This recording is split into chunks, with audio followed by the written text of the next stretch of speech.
How to fix WhatsApp file missing? Hello guys, if you want to fix this problem in WhatsApp, first step, click settings, click apps and notifications, click apps and wait a second for loading. Scroll down for search your app WhatsApp, or click here and search WhatsApp. Go to full stop, click OK, and go to storage and click clear cache. Just click clear cache.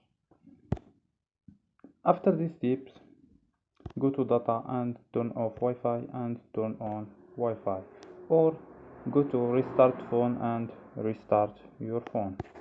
So don't forget like and subscribe. Bye.